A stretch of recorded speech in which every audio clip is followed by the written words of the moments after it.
Qual o risco de uma guerra se alastrar pela Europa? Volta e meia eu recebo mensagem de familiares preocupados sobre os riscos de uma guerra por aqui. Mas eles são reais ou é alarmismo? A gente tem visto várias previsões de guerra da Europa contra a Rússia. Aqui na Alemanha tem se falado muito do risco para 2029, mas essa data pode variar. Essas previsões são feitas no momento em que tem se aumentado muito os gastos em defesa e a gente viu uma volta do alistamento militar obrigatório. E do outro lado, os Estados Unidos do Donald Trump têm falado sobre opções como adquirir a Groenlândia, não descartando a possibilidade de uma invasão militar. Isso, como declarou a primeira-ministra dinamarquesa, seria o fim da OTAN.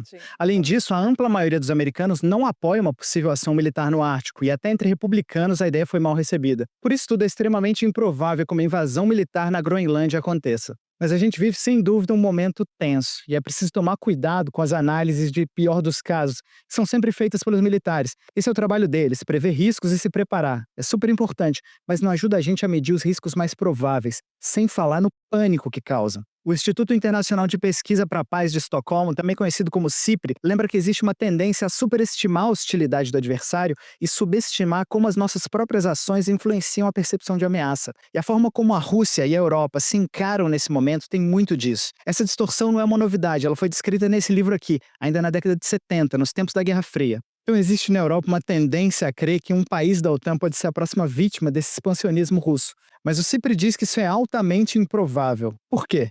Olha o argumento deles. Ao contrário do que acontecia durante a Guerra Fria, o equilíbrio militar regional favorece de forma esmagadora a OTAN, cujas capacidades militares convencionais combinadas e despesas com a defesa excedem em muito as da Rússia, mesmo excluindo os Estados Unidos da comparação. Mas o CIPRE diz que tem um outro risco que parece muito maior nesse momento e tem sido negligenciado, uma escalada acidental. Com esse aumento da tensão e dos gastos em defesa, cada vez mais você vê diversos encontros de forças russas com a OTAN.